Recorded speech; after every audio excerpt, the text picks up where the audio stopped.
नमस्कार, मी लतिका। आज आपण नाचणीच्या पिठाची मसाले भाकरी बनवूया। त्यासाठी बघा 1 वाटी नाचणीचं पीठ घेतलेलं आहे आणि नाचणीचं पीठ कसं बनवलेलं आहे माहिती आहे? नाचणी विकत आणून स्वच्छ धुवून घेतलेली आहे, कारण त्या जर रेती खडे असेल तर खाली राहतात आणि पूर्णपणे एका चाळणीमध्ये काढून घ्यायची आणि एका कॉटनच्या कपड्यावर फॅन खाली जरी पसरली तरी चालते, ना तर थोडंसं हलक्याशा उन्हामध्ये जरी तुम्ही 1-1.5 तास पसरली तरी सुकते आणि नंतर मग दळून आणलेले। तर हे आपल्या घरच्या चक्कीवरच मी दळून घेतलेले।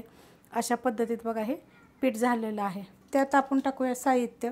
त्यात टाकायचे आपल्याला एकदम थोडीशी हळद, त्यात टाकायचे आपल्याला धने, जिरे आणि थोडासा ओवा असा मी कुटून घेतलाय बघा, दरदर असं कुटून घेतलेलं आहे खलबत्त्याने। त्यात टाकणारे आपण कसुरी मेथी, त्यात टाकायचे आपल्याला 1.5 चमचा दही। दही कसं लावायचं ह्याची पण रेसिपी मी अपलोड केलेली आहे। चवीप्रमाणे टाकायचे मीठ, त्यात टाकणार हिरवी मिरची, आलं आणि लसूण बघा अशा पद्धतीत मी कुटून घेतलेलं आहे। बारीक पेस्ट जरी असेल टाकली तरी चालेल। आणि मिरची जी आहे ना ही कमी तिखटवाली, जास्त तिखटवाली नाही आहे। त्यात टाकणार आहे कोथिंबीर, त्यात टाकायचं आपल्याला एकदम थोडासा हिंग, 1 चमचा कैरी घेतलेली आहे बघा, बारीक एकदम खिसून घेतलेली आहे। आता ही कैरी कशी माहिती आहे का, तुम्हाला जर आवडत असेल तर टाका, पण चवीला छान लागतं। तुम्ही एकदा अशी मसाले भाकरी करून बघा। आता हे काय करायचं, पहिलं आपल्याला चांगलं मळून घ्यायचं आहे। पाण्याचा वापर बघा मी थोडासुद्धा केलेला नाही आहे, मिक्स करून चांगलं घेतलेलं। असं चांगलं मिक्स करून घ्यायचं, म्हणजे जे दही वगैरे जे आपण टाकलेलं आहे ना साहित्य ते सगळीकडे होतं। त्यात टाकणारे छोटा 1 चमचा सफेद तीळ आणि थोडं थोडं पाणी टाकून आपल्याला ह्याला भाकरीचं कसं आपण पीठ मळतो अशा पद्धतीत मळून घ्यायचं। मस्त बघा असं मळून घेतलेलं आहे।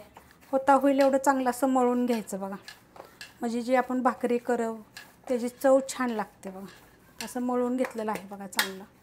आता जेवढी तुम्हाला भाकरी करायची आहे तेवढी, छोटी मोठी, आता ह्याच्यामध्ये ना 3 होतील बरं का। खाली घ्यायचं थोडंसं पीठ आणि आपण सेम भाकरी थापतोय असं थापून घ्यायचं। मी ह्याच्या अगोदरसुद्धा नाचणी मेथीचं थालपीठ टाकलेलं आहे रेसिपी, नाचणीचं आंबील, खूप रेसिपी अशा आहेत नाचणीच्या। एकदम पातळ थापून घ्यायचं बरं का। बघा अशा पद्धतीनं मस्त अशी पातळ थापून घेतलेली आहे बघा, सगळ्या साईडून एकसारखे थापून घ्यायचे। आता आपण भाजून घेऊया। तवा ठेवला आहे बघा गरम करायला आणि चांगला गरम झालेला आहे। आता त्याच्यावर आपण हे टाकून घेऊया। आता ही थोडीशी हलकीशी जरा ही झाली की नाही, मग त्याला पाणी लावायचं, लगेच पाणी लावायचं नाही। पाणी लावून घेऊया। 1 मिनिट झालं की नाही की मग पाणी लावायचं, हलकंसं वरनं थोडंसं असं वाटतं ना आपल्याला सुकल्यासारखं की पाणी लावायचं आणि वरचं पाणी पण हलकंसं सुकून द्यायचं, लगेच पलटी करायचं नाही। पलटी करून घेऊया। गॅस आहे मीडियम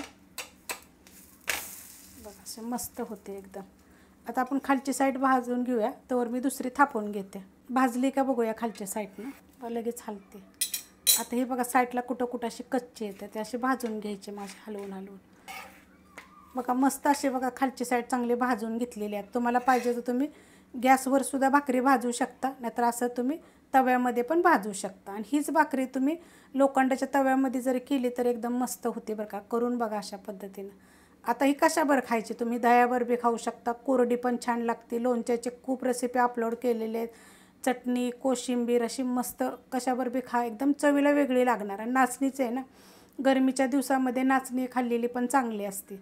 खूप सारे असे कमेंट आले होते की नाचणीच्या रेसिपी दाखवा, ह्याच्या अगोदर खूप रेसिपी मी नाचणीच्या अपलोड केलेले आहेत बघा, मस्त अशी फुगतात। ह्याच्यामध्ये मी कोथिंबीर जी टाकलेली आहे ना, मोठी मोठी अशी टाकलेली आहे, आणि जी आपण कसुरी मेथी टाकली ना त्याच्यामुळे किती छान चव येते ना। दही टाकलेलं आहे, कैरी टाकलेली आहे, तर किती बघा देठा सकाळ दिसत असेल असे कोथिंबीरच्या काड्या, मस्त अशी होती बघा आणि चवीला किती छान लागते। तुम्ही टिफिनला पण देऊ शकता आणि अशी पण खाऊ शकता, जसे नाश्त्याला जरी पाहिजे असली तर खाऊ शकता, किंवा दुपारच्या जेवणाला जर पाहिजे असली तरी तुम्ही भाकरी दह्याबरोबर बी खाऊ शकता, ताकाबरोबर खाऊ शकता, छान लागेल।